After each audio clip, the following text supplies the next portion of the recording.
Welcome to the Capital Discussions Roundtable. I'm Tom Nunamaker with Dan Harvey, and Jim Riggio should be joining us in a minute. Before we get started, a quick disclaimer that Capital Discussions is not a broker-dealer or an investment advisor. This presentation or webinar is for educational purposes only. We don't know your situation and have no way of knowing what level of risk is appropriate for you. We're not making any specific trade recommendations. Risk of loss in any options can be substantial, so please be aware of all of your risks prior to placing any trades. Hypothetical computer simulated trades are believed to be accurately represented. However, actual profit or loss may vary due to market factors such as liquidity, slippage, and commissions. And this is for educational purposes only. All right, so with that out of the way, let's see. Let me unmute Jim. Jim, are you there? I am here. I'm just finishing off my last call, so I just didn't want to go first, that's all. Okay, so welcome Jen and Dan, and oh yeah, Mark says after Brexit filing may cost more in euros. It could be. I know Paul was possibly going to join us. If anybody else wants to join, just let me know on the panel and I will promote them. But I guess the topic of this is just the increased market volatility. And I guess, what did you have in mind, Jim, when you said we should talk about it? Any guiding thoughts? Well, the thing that I saw was that volatility spiked up during the beginning of the week. With Brexit on the horizon, I was just fearful of, are we, properly prepared? We should be hedged in our positions as we move into June 23rd. And with the slight increase in the market, it was interesting because I don't know if you guys have seen this today, but the market is down and the VIX is down. So when we sent this out, I think that the market was preparing for additional volatility, but it doesn't seem to end up actually coming to fruition as of now. But you know how fickle the markets are. They're this way 1 second, and then they can end up being, tearing down, or, breaking down or tearing back up, at a moment's notice. So I just thought that it was probably not a bad idea to end up taking a look at the market, taking a look at volatility, taking a look at the term structure, and making sure everybody was properly prepared, to move forward in a Brexit environment. Did you have anything you wanted to show us that is a way of, something to talk about, Jim? I definitely can. I just can't share my screen for another few minutes as my last meeting is just finishing up and they're using my screen. But I definitely will go over. If folks want to end up going over, and I don't know if you want to show Tom or pass the ball to either Paul or Dan Harvey, how they're looking at not only the movement of the markets, but also how the VIX is. I think that would be great. Okay. Dan, anything in particular that you're looking at as far as the market for helping your trading and judging the volatility and how you react to it? Well, I think it is important to look at volatility term structure, but I'll leave that to Jim because he probably has better stuff to show. I just look at VIXCentral.com. And then the other thing that I do, and also trade this from time to time, is I have TC2000 set up with some chart overlays so I can see how volatility is playing out with respect to SPY and gold and oil and stuff like that. I could briefly show that. I mean, it's nothing revolutionary and may not be worth showing, but I'll be glad to. Yeah, sure. I just passed you the ball. Okay, I see you did. So I'm sharing even as we speak. That's not it. I made a little money on futures today, but not too much. So you can see this now, right? Yep, I can. Yeah. Well, this is Worden TC2000, and it's pretty good software. I don't get the real-time version, but I've had it for years and just kind of used to it. And it does, have really good graphics. And this is one that I like. It's an overlay structure, and I don't know how well this shows up. The ones that I have checked over here are the ones that are showing, so you can match up the codes, and this is the VIX, the VIX-X, which is basically the VIX, and like Jim was saying, we had a big spike, and we seem to be working our way down. I don't have any indicators of moving average. I just want to keep this a pure thing. I'm looking at a 2-hour chart. I'll back off a little bit. The reason I was looking at that is because I put an order in to buy some VXX. But let me back off a little bit here. Okay, now we're back to the daily, and you can, back this off and see what is happening. And so you can, it's easy to see at a glance when we have the spikes up. You can match that up relative to the SPY, which is the big white line. Sometimes they don't correlate as much as you think they would. But I like to buy VXX when it's way down here. I also like to buy oil when it's way down here. That's this line. And so anyway, to make a long story short, that's just something that I keep up with. I look at this every few days or when there's been a change in the markets. And then I will drop down to a shorter time frame. And I have an order in to buy some VXX if it drops off. This scale is not scaled for each of these individual things. So I have the order in to buy VXX when it hits 25 and a fraction, something like that. So I'm just looking at the relative types of performance. And you can see it at a glance. So that is worthwhile. And then I look at VIXCentral.com, as I mentioned earlier, but I'll leave it for Jim to go over the term structure in detail. He's really good at that, better than I am probably. Well, I know he is. And so he'll do a better job with it. Dan, you still talking? Oh, yeah. Can you not hear me now? Oh, okay. I must have lost you. I must have lost you, Tom. Can you hear me? Oh, yeah, I think I can now. Okay. Can you hear well, me? I have no idea how much I dropped out. I think it might have been me. Oh, okay. Yep. Yeah, Dan, you were fine. Oh, okay. Well, thanks. So anyway, I'll just wait for Jim or for anybody else that would like to speak on this, or if anybody had any particular questions. This is relatively simplistic, and for those who know me, I'm a simple kind of guy. And as far as volatility is concerned, basically for options traders, a little bit is a good thing. No volatility is a bad thing. Too much volatility is a bad thing. And so while we may in fact be approaching, another spike, as Jim mentioned, it is good to have some hedges in place, which we do for the road trip trade, and depending on what happens next week, we may even hedge a little bit more. So that's about all I had, Tom. Did you see there were a couple of questions, Dan? They asked, let's see, who was it? Steven asked, in a higher vol market, do you consider adjusting in the last hour or two of the day in order to avoid whipsaws?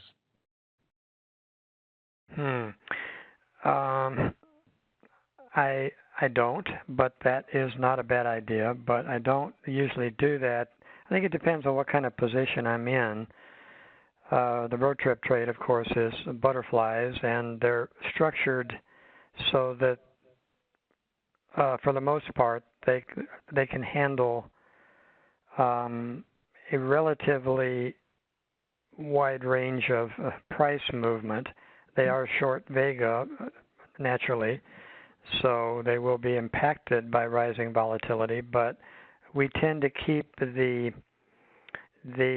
gammas relatively low, and even the Vegas are relatively low for short Vega trades. So I don't really try to futz with it too much at the end of the day, but depending on whatever positions you have, that might not be a bad idea. Now, Paul, I know you're doing shorter term trades. Do you look at it mostly throughout the day or specific times, or are you adjusting near the close? While they're being short, I do trade them during the day, and that's the normal procedure. I've closed all of those, and I won't do any till after next week. Basically, all I have on now, and I just put these on this week, they're like the road trip trade, other than they're no touch. So I guess they're kind of like a parking road trip trade. But something that's flat and can ride out big moves, I think that's what I would advise. Anything that needs a lot of adjusting or has a lot of gamma will have the potential of getting hurt. And Paul or Dan, do you look at the steepness or flattening of the skew curve? I know Kevin Lee had a nice presentation recently, and Mike was asking about that. Well, yes, Kevin had an excellent presentation. I look at it periodically, but probably not as much as Kevin does, nor to the detail that he does. I really liked the way that he explained the I think he called it the right crush, and of course, people who have been trading butterflies for any length of time, have made this empirical observation. I mean, it's well known, and of course, that's the reason why I like the broken wing style of butterfly, as opposed to some other types and some other styles. But I thought that he explained it very well, what actually happens, and the positions will be impacted by this. Now, of course, the expiration line for butterflies and condors and everything, that's mathematically true, but it is what happens, before then that can be paramount in terms of both managing your position and possibly being forced to exit your position.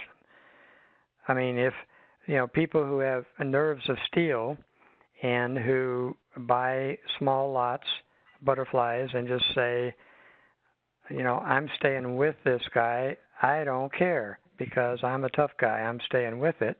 Well, generally, they'll win. But it's what happens between now and the expiration line that can have major significance to your overall portfolio. Not to mention your heart health. Exactly. Yep. Or the remaining hair on your head.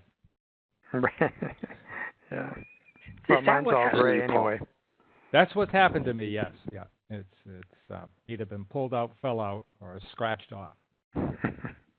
You know what they say? Grass doesn't grow on a busy street, Paul. So. Yeah, why? But why am I always going the wrong way down the one-way street? I'm never sure. There we go. There was a question from Mark about are any of us planning on starting new trades pre-Brexit?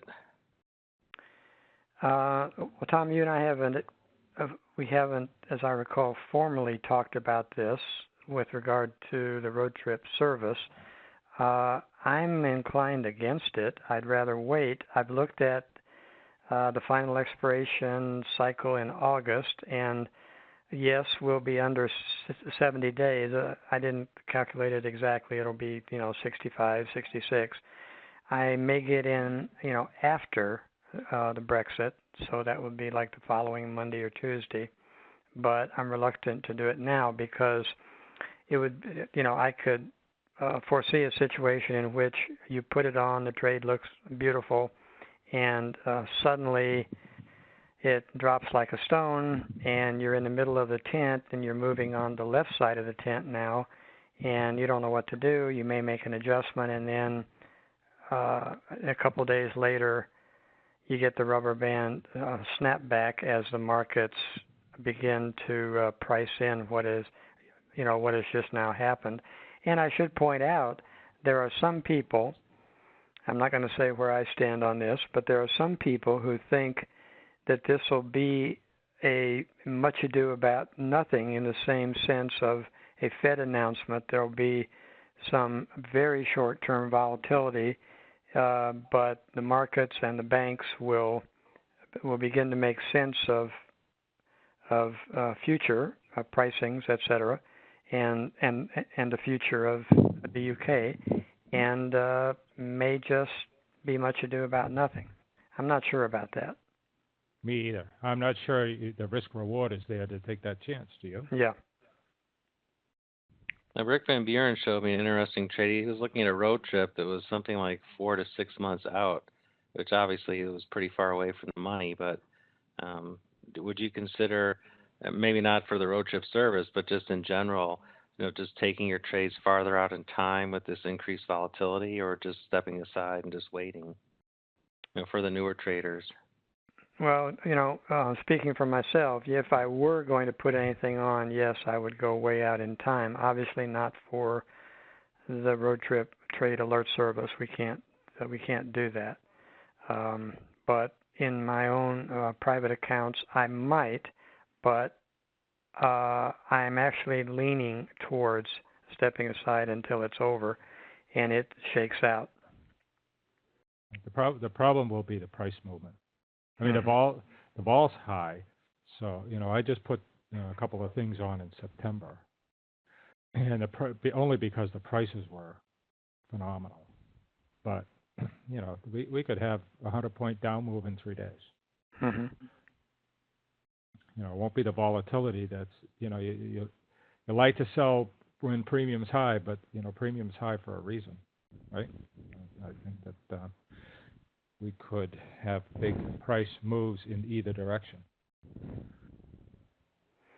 There's another question about if you have an August butterfly, why would you hedge with a put in the same expiration month when you can hedge with a cheaper weekly that expires before the August? You can do that. You can also hedge with debit spreads. And next week, I am going to assess. The reason I put on the August one now is because we had that volatility spike where the arrow is.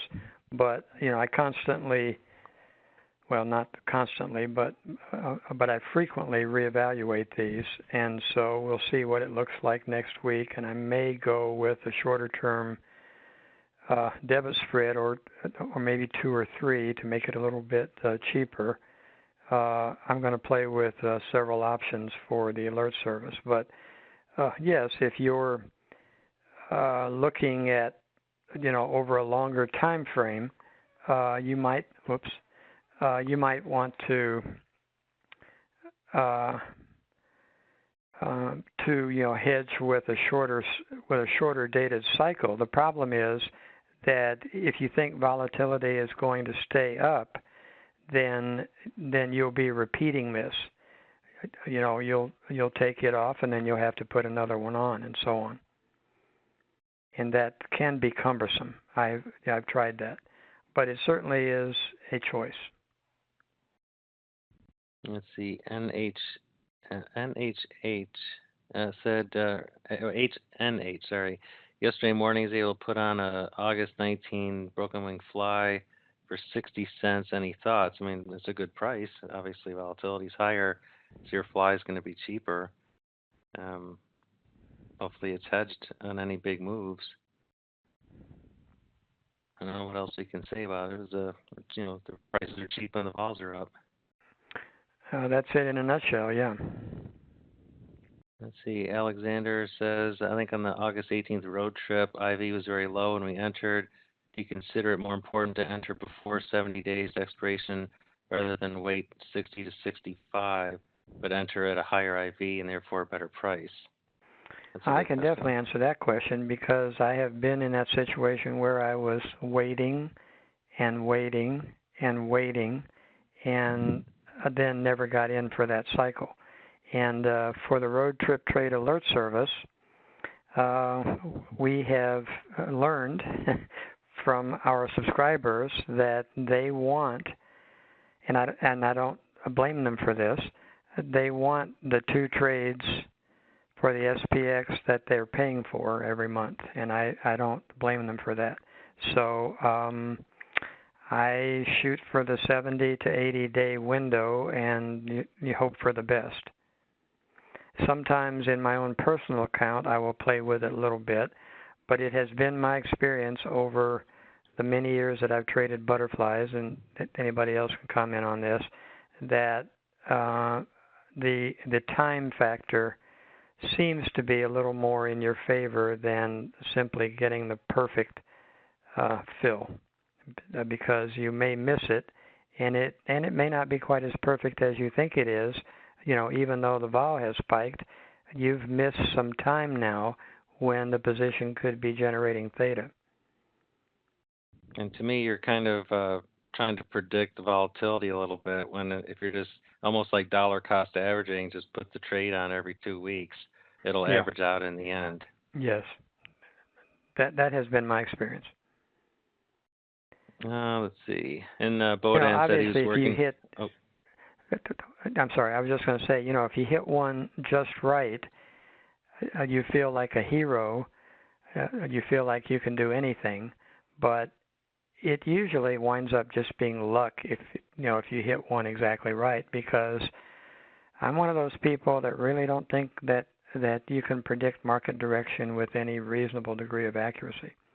So you may get lucky sometimes, but other times you may either be out of a trade or you may wind up getting a trade that doesn't generate much for you at all. So I agree with Tom. I'd rather go with the time window, and that's one of the integral features of the road trip service is the time diversification. So we want those trades on. And Bodan had a good point. He was working to buy a September fly, and he said there's no volume yesterday and today. So the farther out you go, it's going to be harder to get filled. That is another problem. I got filled. I had to sit for about 20 minutes, but I just put on a set of Septembers, and I looked at the matrix, and I am the volume. Nice. And is that SPX, Paul? Yes. Yep. Okay. Did you stick to the 25-point strikes? Nope. Oh, okay. Good. 2050, 2010, 1960, paid 20 cents for it at the mid. So they'll trade. The problem is the price he's trying to get for him is not the real price. Right. Don't you hate it when you put in an order and it gets filled instantly? I probably I put the wrong price in. Let's see. But you're very happy if it fills right away when you're doing an adjustment and the market's screaming down. Oh, yes. That's true. So it has its advantages, too. But you're right. So Jim, you do have to do a bunch of price discovery to find out where they're trading that day. And, that's the way I learned this from working with Jim, that, you do a one lot, you see where they're trading, and then you make a decision. Is that price acceptable today? Right. And if I do the same thing. Yeah, I do the same thing for the road trip trade service. Before I even send out the alert, I will get a feel by putting in orders for one lots as to whether or not it's likely to fill. And I will watch the mid prices and see what happens in response to my order. And then if it looks like, if it filled, then I'll go ahead and put out the alert and then fill the rest of it. Any thoughts for the panel on days when the market's really volatile? Futures are down 20 points and, the market's going to be crazy at the open. How do you handle days like that? Obviously, if you need an adjustment, you'll probably have a protective order in place, but do you just watch it, or do you try and get filled right away? Or, what advice would you give, especially newer traders who maybe haven't seen that before? Well, you definitely don't want to do anything the first 5 minutes. Now, obviously, if you had a protective put order, that's going to be filled, and that might come back to haunt you, might not. Obviously, if the market keeps on going down, you'll be glad it was filled. But again, you never know which way that's going to go. But if you're going to put in a manual order, you definitely don't want to do anything for the first, 10, 15 minutes. As you get closer to being in, it's the same as in futures trading. It's as you get closer to the half-hour mark, prices have begun to become real instead of fantasy prices, and you can get an idea for what the real trading may be, and then you can make an adjustment if you need to. That's the way I do it anyway. Yeah, I don't like to make trades early if I can avoid it. Yeah. And Jim, are you able to share your screen now? I am. Okay. I can end up taking the ball if you want to give it to me. Yeah, it's on its way to you. Okay. There was a question earlier about handling the flattening or steepening of skew curves, though I know you use live vol and maybe some other tools. Maybe you could kind of give us your insights. Certainly. I figure let me do this. Why don't I go kind of top down? Because that's the way I look at the markets. What I end up taking a look, I take it you can see my screen now? Yes. Okay. I always look at a long-term picture, and I just wanted to do this to be able to end up showing you where I had certain trend lines. I end up liking to use major Fibonacci's. So when we take a look at what happened about 2 years ago, and we had that hard sell-off, in early October, only to end up bouncing up, and then we ended up hitting our high now more than a year ago. So leaving that Fibonacci on there is something that I'd end up doing. Also, I'll end up drawing major trend lines, so major price lines that have supported on multiple occasions or have been close. Nothing's perfect, but I'd like to end up seeing when there are, things that I should be looking at. Having said that, we had hit our high before the ultimate high, but I guess the time before that in February. And that had been a line of contention that we hadn't been able to end up getting over multiple times. And this last run up also ended up seeing a strong resistance. When I ended up taking a look at what's been going on, we ended up having a sell-off, and it was interesting because for this level of a sell-off, the VIX seemed to go up an awful lot, right? If I end up taking a look at the VIX, and let me take a look at, I have a you know what I'd rather end up doing? I'd rather end up looking at it over here. Let's look at it first from this level. This chart here is an S&P 500 chart, but on the bottom, it doesn't end up listing out the VIX per se, because don't forget, the VIX is just a 30-day volatility number. It may or may not be reflective if you're trading either shorter or longer than that. So what I tend to end up looking at is I'll look at the S&P 500 on the top. What you're looking at is just a simple graph on the S&P 500 or the SPX, and on the bottom you're looking at the 30-day implied volatility, 60-day, 90-day, and 120-day. And one of the things that ended up happening was that we've been drifting higher, but not a lot. These last 4 days, if you take a look at, and I know that, Dan, you had mentioned this before, that many times that they're not correlated. We think, as the SPX goes up, VIX will go down and vice versa. Here we ended up selling off somewhat, not tremendously, but somewhat. But the VIX really kind of ended up popping up on the 30-day. As you end up seeing that it was more volatile, meaning it moved down more. This was something that was also reflected in the something that was reflected in, and I'm sorry, I didn't end up showing you. This was the part of the graph that I wanted to end up showing you, how much we ended up spiking up here. That was the previous, a little sell-off that we had. But as you end up taking a look at here, the longer-term volatility didn't move up nearly as much, and that does happen most of the time. But we ended up compressing here at 18, 19, much more so than normal.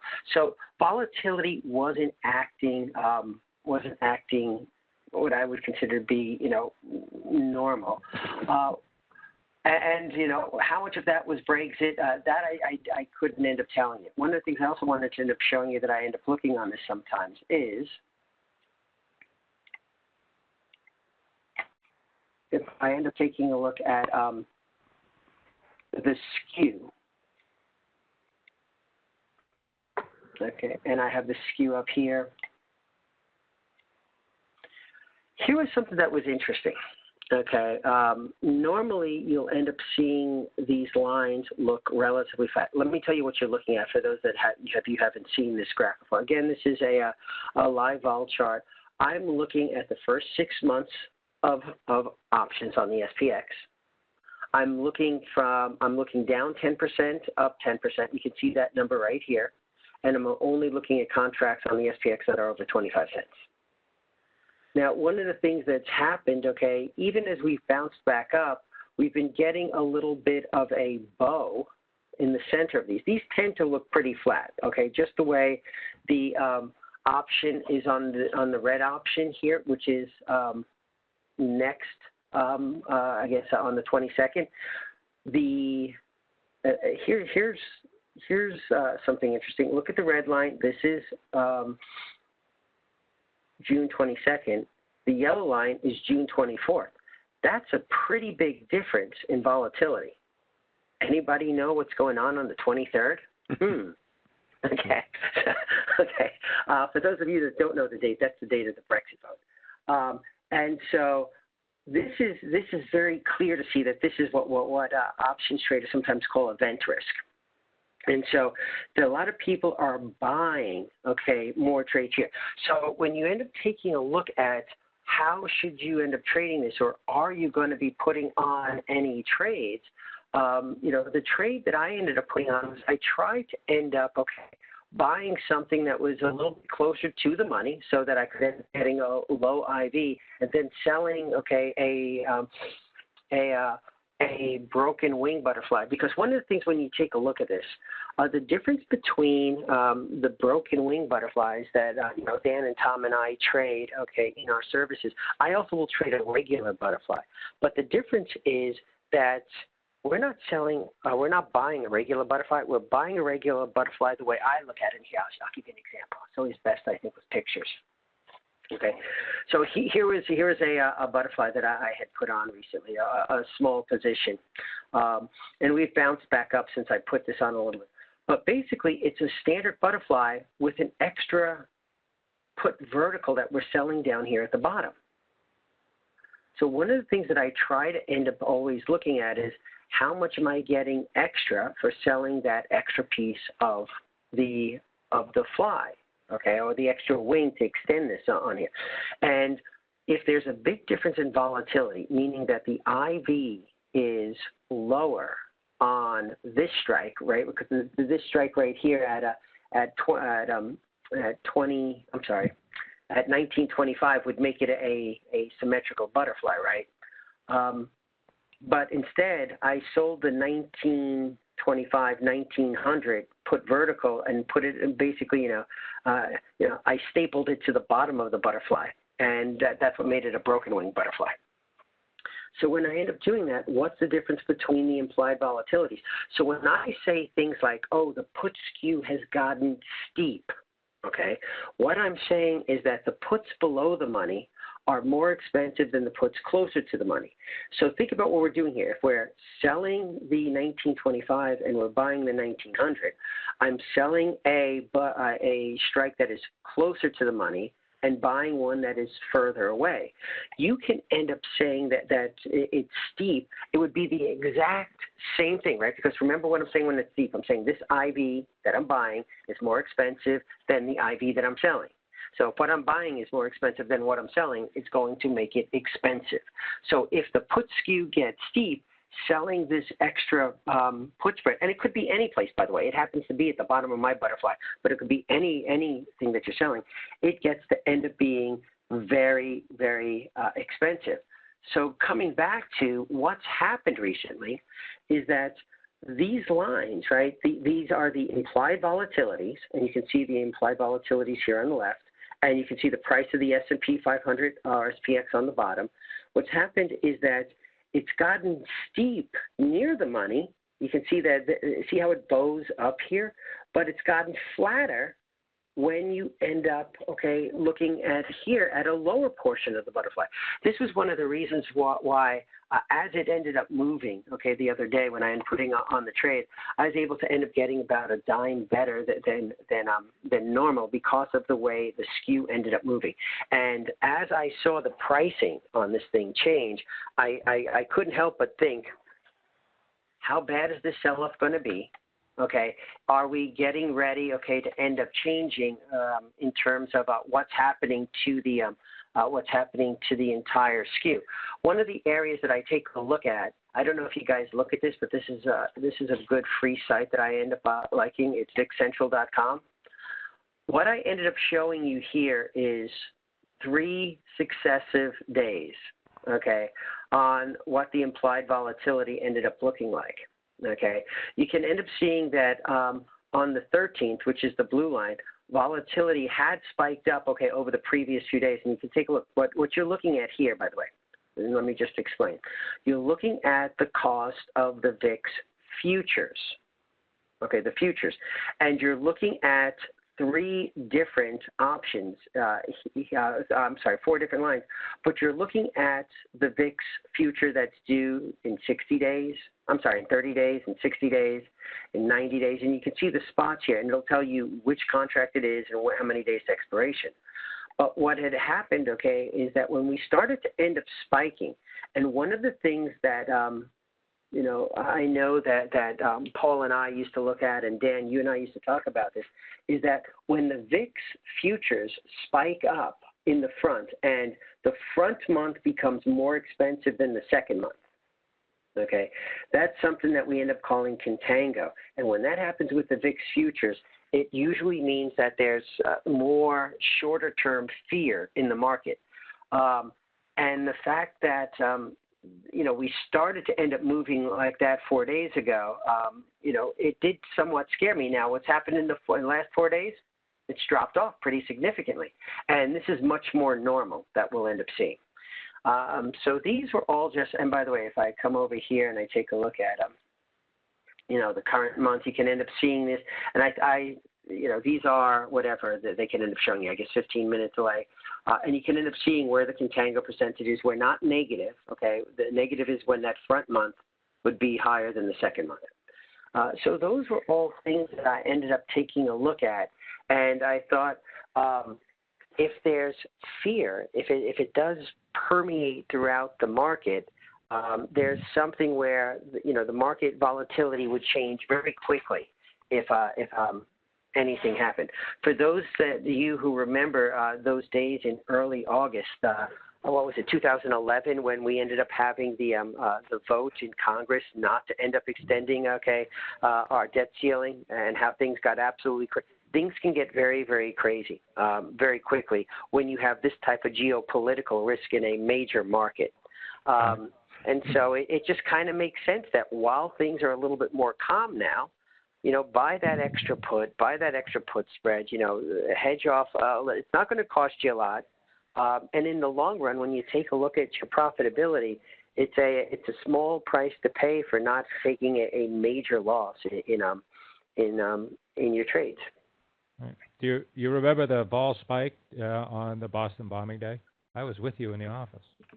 I do. I think it was 40%, 44%. It was amazing. It was that, or I think you're exactly right. It was close to 50%. The vol. Think about what happened. Whatever the number was, and I forgot where we started, but it was basically like the VIX went from 20 to 30 in a day. I mean, it's huge.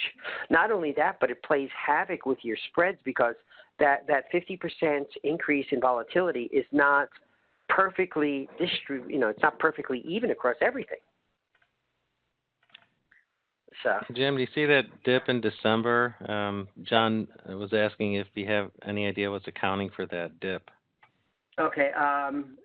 Which graph? I don't have my question. On VIX Central, I think. Okay. Here we go. Yes, it's called Christmas. Right. By the way, one of the things, and Dan and I know this because we used to end up before there was this dip. Okay, the greatest trade of all time was selling your January condor, okay, or your December condor 2 weeks before Thanksgiving. Because once you got into Thanksgiving, volatility would kind of end up dropping off, and it would happen every year. Well, the problem is that there's too many computers that are building out models now, and they notice everything. So we don't have the same edge of that we used to in selling January iron condors or December condors. So, here's a that's a great question. It's a great notice.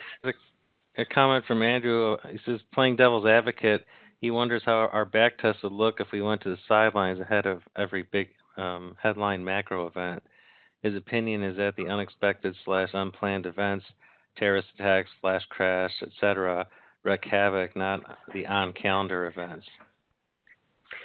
Yeah, without question. It's what we don't know that can end up hurting us the most, right? The on-calendar events, as you put it, they're already priced in, right? I mean, you had seen that. It's not like, right, this is why the red line, okay, the one that expires on June 22nd is so much lower than the one that expires on June 24th. So what ends up happening here, and I love this type of strategy, and this is what we've already started to talk about. I'm putting on my butterflies, okay, on the other side that will be on throughout Brexit. They're just going to end up being a little bit hedged. I want to be able to play for the volatility to come down, but I don't want to end up getting killed if volatility screams through the roof because something happens.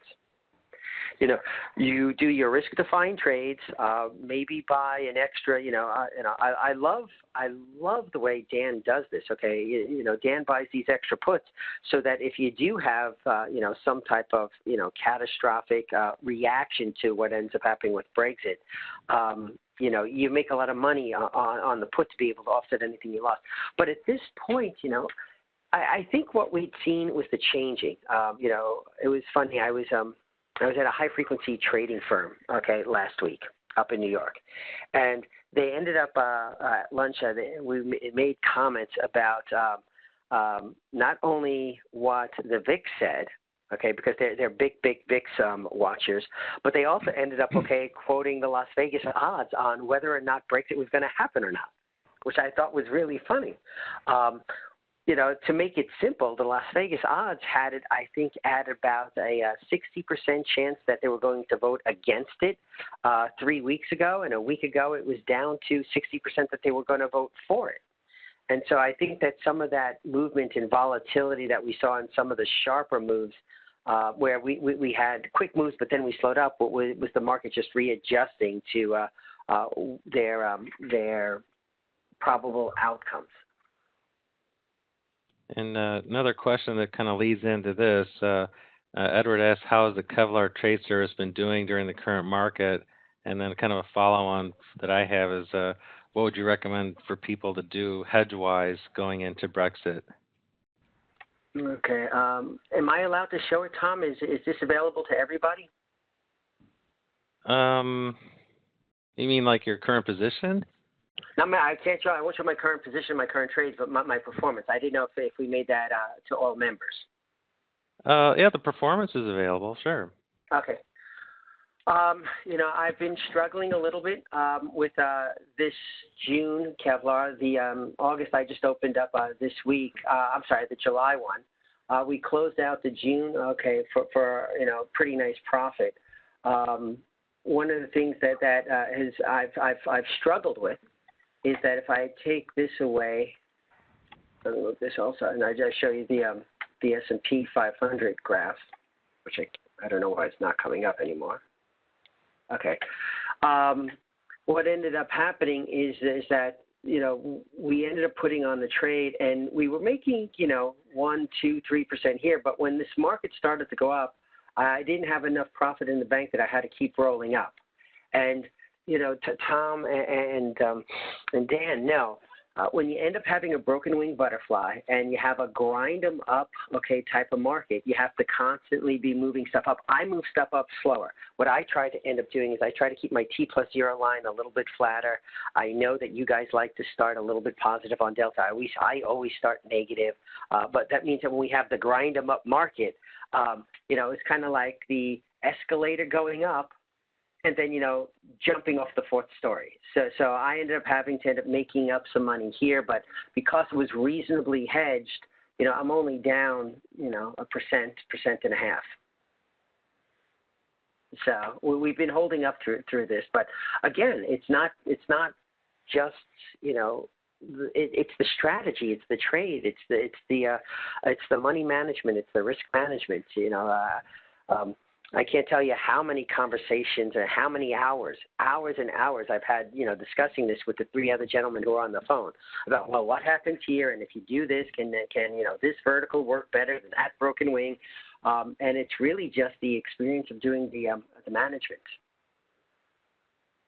And speaking of managing, Dan and I were talking about the concept of a global put, and Dan, maybe you want to just talk about that a little bit that we just added for the road trip.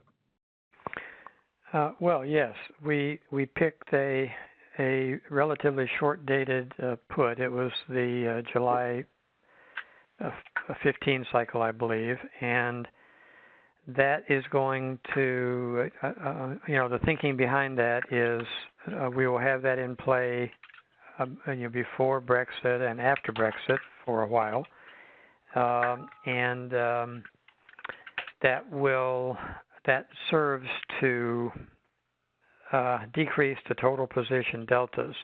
What we do, and I'm sure you do as well, probably everybody does, is we look at a chart of our total positions taken together, not just the individual cycles. And we study the Greeks and the configuration of the graph itself, the risk graph itself, and we want, so that becomes part of risk management, to keep the Greeks in line and the configuration of the graph in line, so that if we had a huge sell-off, yes, of course we're going to be hurt, but we're not going to be killed. And before Brexit, I might even add to that, depending on what the volatility term structure is showing, we might add another global protective put, or if it looks like it may not be a cataclysmic, at least in terms of what VIX is predicting, may do the protective put in the form of a debit spread rather than another long put. May make it a wide debit spread to make it a little bit cheaper and a little bit less sensitive to the effects of volatility. Okay, so we've talked about that, right? The thing is that if the puts below the money are super expensive, okay, compared to the ones at the money, then buying the put spread, a nice wide fat put spread, when you're buying something and selling something way below it, it's because you're collecting so much money for that little one. If the volatility isn't so steep, meaning that those puts below the money aren't already elevated in terms of their IV compared to their history, then it makes a lot of sense to go and buy them, because if the market does drop, they'll elevate with everything else. The other thing, Dan, that I know that we would speak about is that right now this is the August trade that I have on. What would end up happening is that if this was a let's say a early July trade, this T+0 line would morph, meaning getting closer to the expiration graph. Every single day, the T+0 line gets a little bit closer to, in a normal situation. I know IVs change and skews change, but in a normal day, every day the T+0 line gets a little bit closer to the expiration graph. So that ends up meaning that this section is going to end up moving up. Well, it moves up at a much quicker rate if there's only, let's say, 4 weeks left to the trade expiration versus if there's 12 weeks.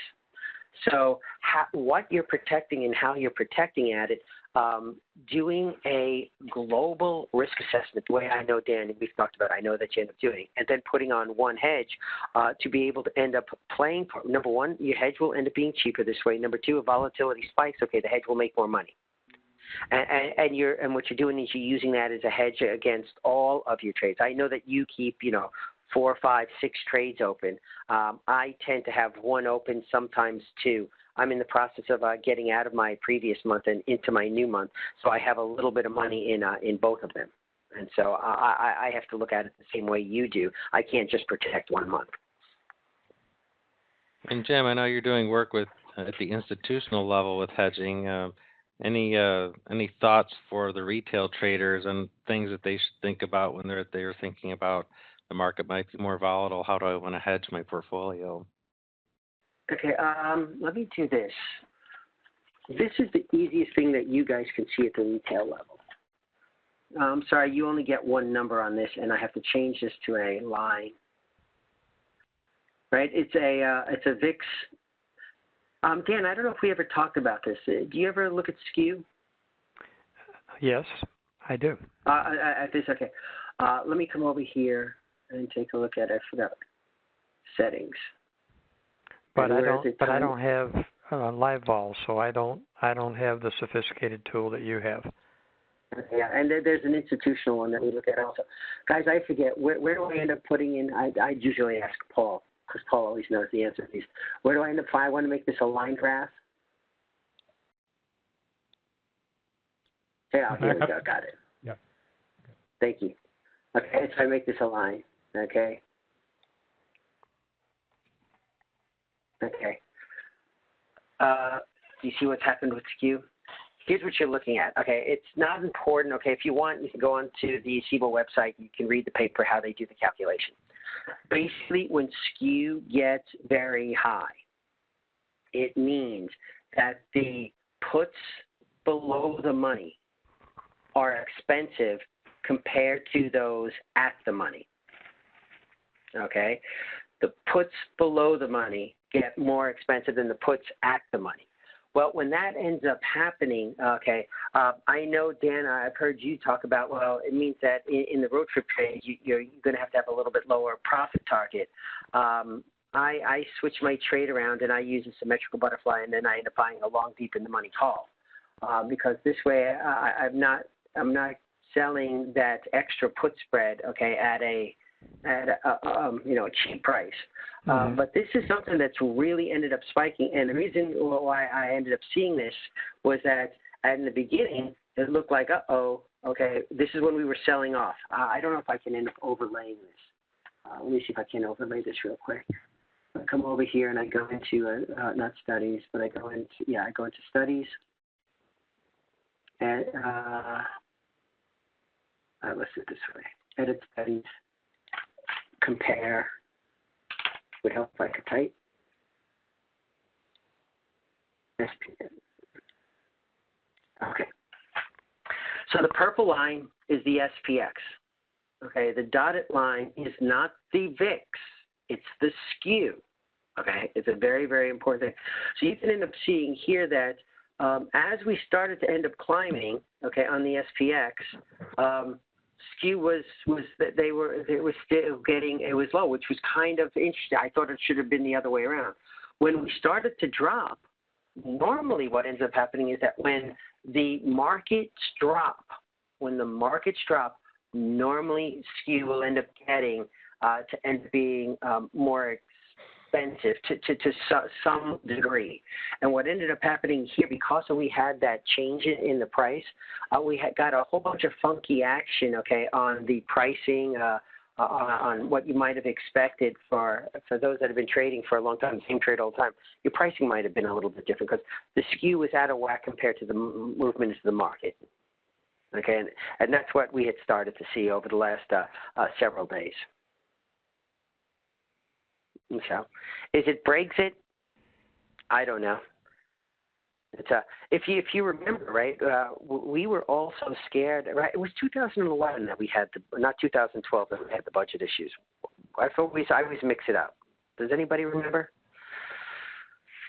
But but if you remember, it was that first week in August that we thought was, oh my God, we're in so much trouble. Okay, with what ends up happening, we thought it was all of the the debt ceiling, and it turned out really not to be the debt ceiling. What we were much more afraid of was European debt, and then specifically later on Greek debt. And so I guess at least I don't know about everybody else. For me, like I totally missed that because all they ever talked about on the news was the entire U.S. Debt ceiling.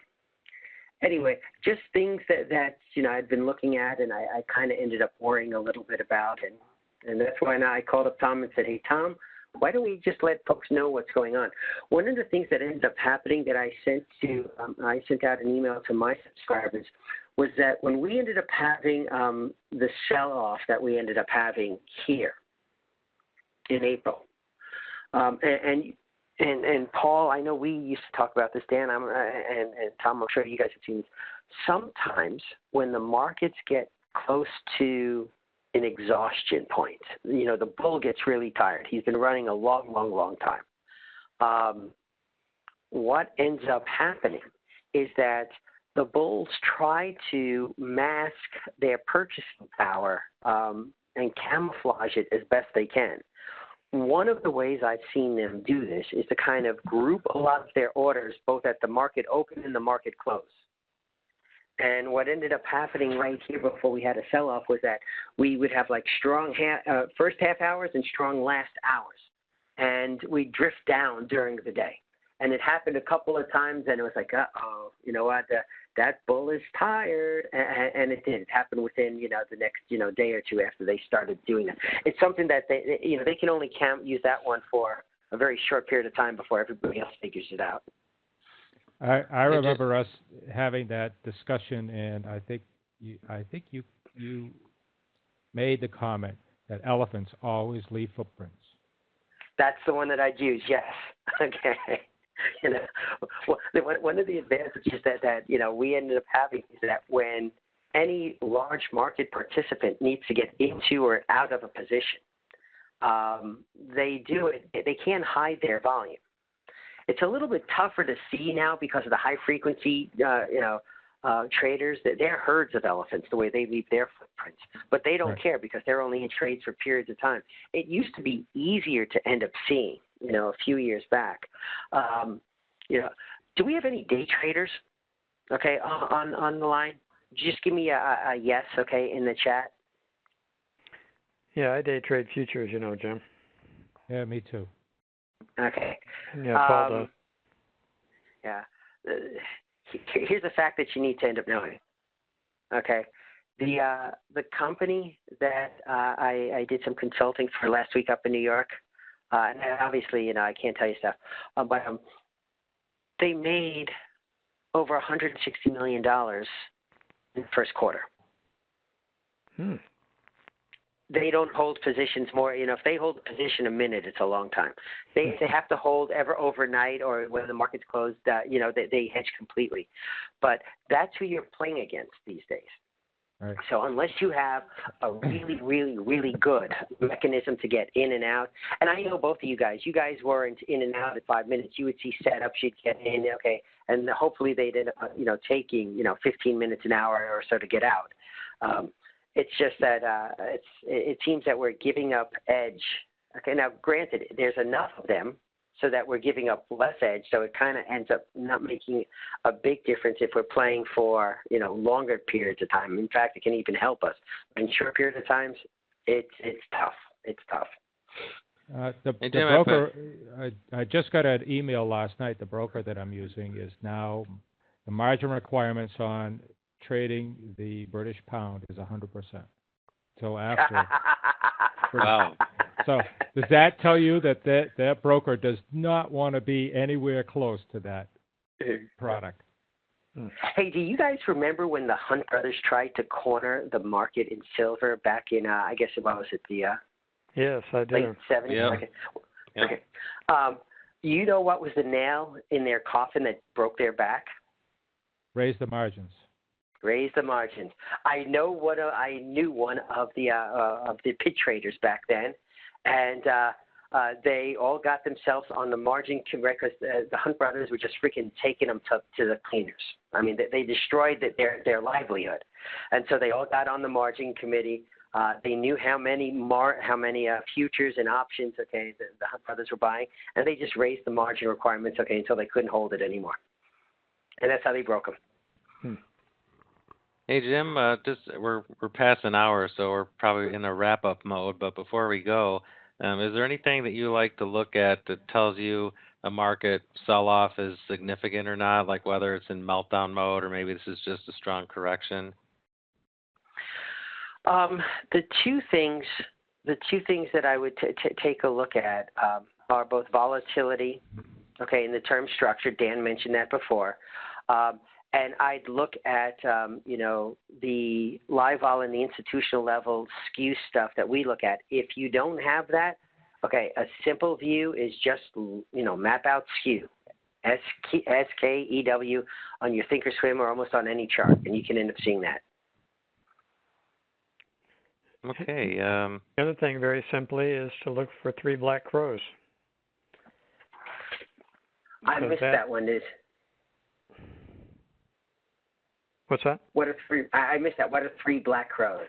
Oh, well,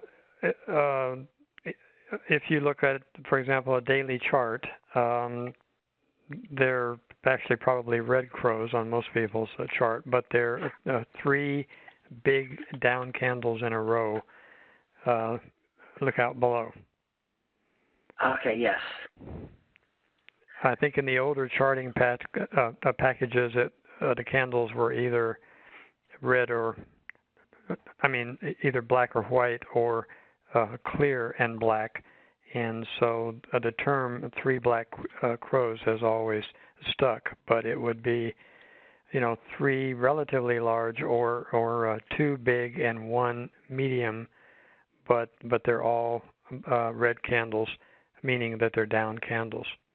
And many times, not always, it's going to keep going for a while until you get a doji or something or a hanging man or something that's going to signal that some people are coming back into the market.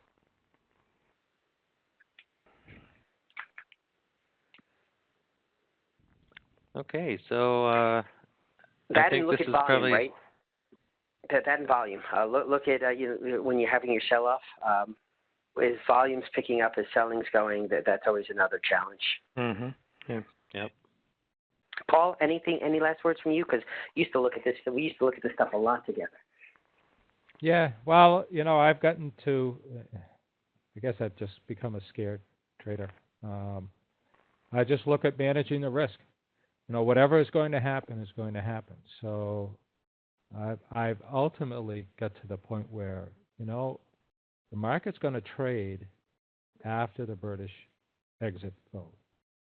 So do I need to hold this position open through that? And that's the question I think that I would ask, looking at all the trades that I have on. And there was one last question from Dirk. Jim, do you think you could show the British pound futures options skew? No, I can't show it on. Hang on, let me see what I can show you. Yes. That might be interesting to see. But I'm going to have to end up showing you because I can't end up showing the other screen. But let me give you this.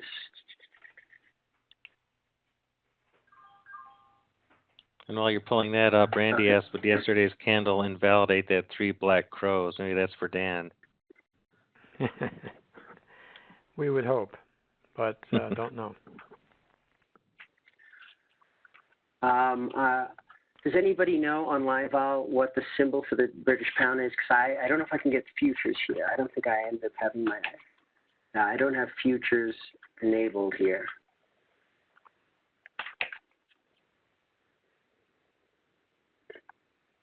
No, I don't. And GBP.US? There we go. No data. No. Okay, well, it was a try. And no implied volatility. Sorry. Eric says maybe look at FXE. That might work. Is that, I forgot, is FXE British pound or euro? I would think that's the euro. That's what I thought. Okay. But interesting, in times of trouble, okay, or worry, the shorter term volatility has picked up a lot more than the lower volatility, which is kind of interesting because it's saying that there's not as much long-term worry about Brexit. Oh yeah, you can either do 6B futures options or FXB for the ETF. Okay.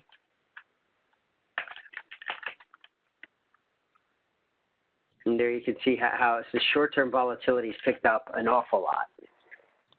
Yep. So we leave for Europe 1 week from today. We go to London. Should I be getting my British pounds now, or should I get them when I'm there? That's the question. Maybe get half now and half later.